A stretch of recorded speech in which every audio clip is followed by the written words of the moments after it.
Dans cette vidéo, on va voir comment insérer du texte dans notre interface utilisateur. Dans l'exemple, présentement, j'ai déjà un canevas, j'ai le fond, j'ai un premier panneau qui est ici, j'ai le fond orange ici que j'ai ajouté et j'ai mon image. Je voudrais ajouter le titre ici à côté de mon image de titre. Donc, je vais faire simplement bouton droit sur le panneau d'accueil.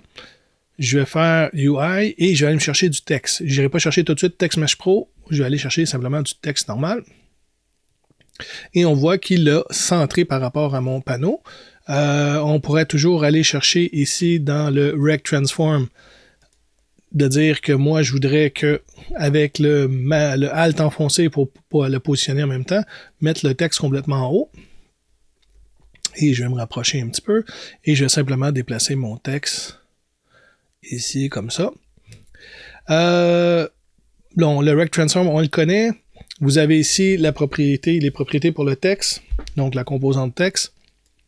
Le texte qui va être écrit dans ma boîte, je vais le changer ici. Je vais marquer exemple d'interface. Comme ça. Bon, pour la typographie, présentement, on a du Arial par défaut. Bon, le font size, des choses que vous connaissez. Le font style, je veux dire, est-ce qu'il y a une font size ici? Je peux le grossir. Mais ce qu'on peut remarquer, c'est lorsque je grossis plus gros que la boîte, ben, le mot interface va devenir, il va y avoir un retour de chariot automatique qui va être fait. Et on peut le voir, si j'agrandis, on le voit ici, interface, et on le voit qui apparaît lorsque j'agrandis ma boîte. Qu'est-ce qui fait que ça arrive? C'est le horizontal overflow qui me dit ici, si tu es plus grand que la boîte, ben fais un wrap, ça veut dire redescends le texte sur une nouvelle ligne. Et on a aussi le vertical overflow, ça veut dire qu'il est à truncate, c'est tout ce qui dépasse par la verticale, par en bas, on ne le voit plus parce qu'il est à truncate. Je pourrais lui dire ici, mettre overflow. Donc, on voit le texte, peu importe la grandeur que je vais avoir. Et si je voudrais l'avoir sur une seule ligne, au lieu de horizontal overflow, au lieu d'être à wrap, je vais le mettre à overflow. Et là, peu importe ma boîte, si je la rapetisse, elle va dépasser. Donc, des fois, ça pourrait être intéressant de faire ça si vous voyez que votre texte va être plus grand que la boîte.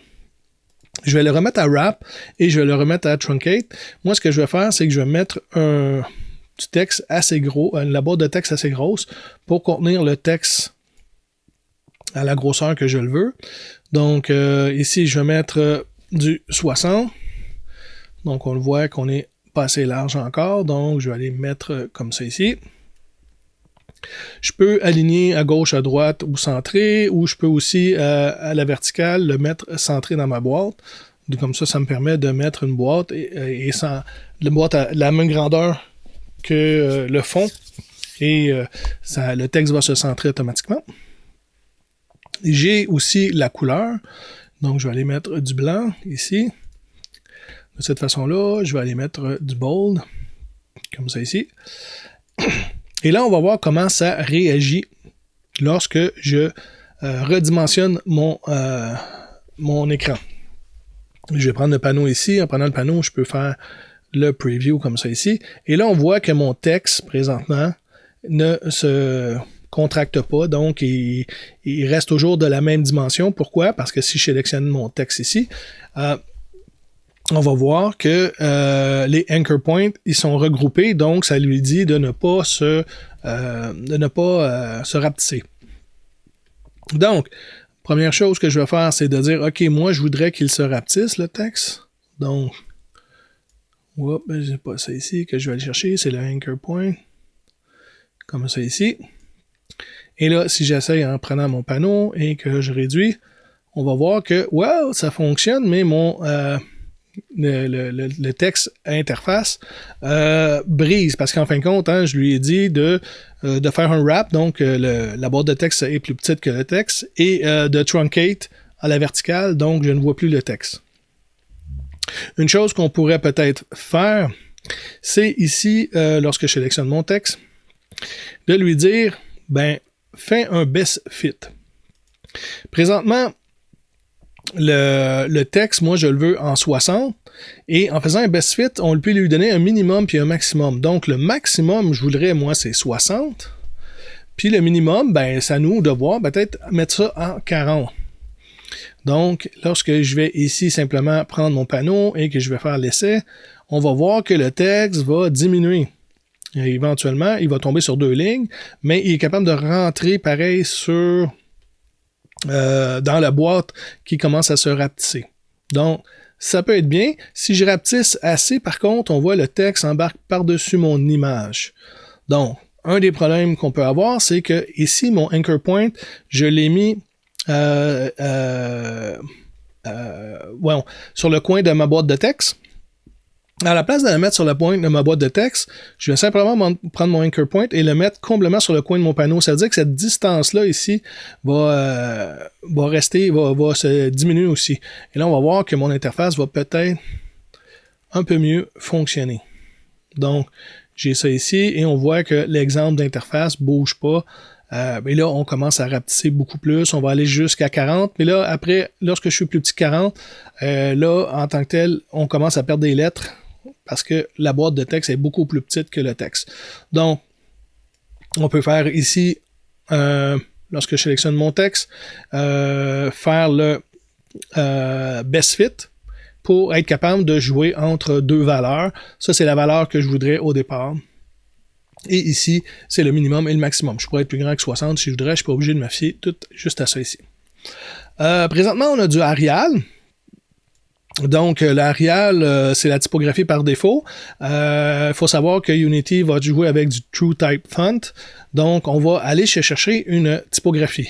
Donc, je vais commencer par être dans mes assets, me créer un nouveau dossier Font. Et je vais simplement aller me récupérer des fonts.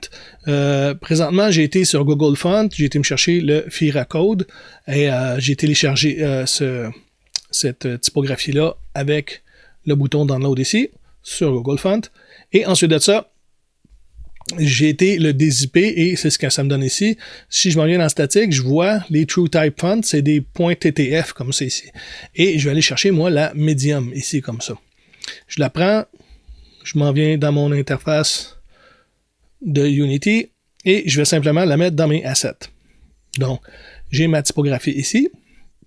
Je récupère mon texte. Je m'en viens. Je suis soit que je peux prendre la typographie que j'ai fait et je la glisse ici ou simplement prendre la pastille ici et on voit que j'ai du Arial ou le Fira que je viens juste de mettre. Et voilà. Ici, c'est du Fira Code Medium que j'ai mis ici.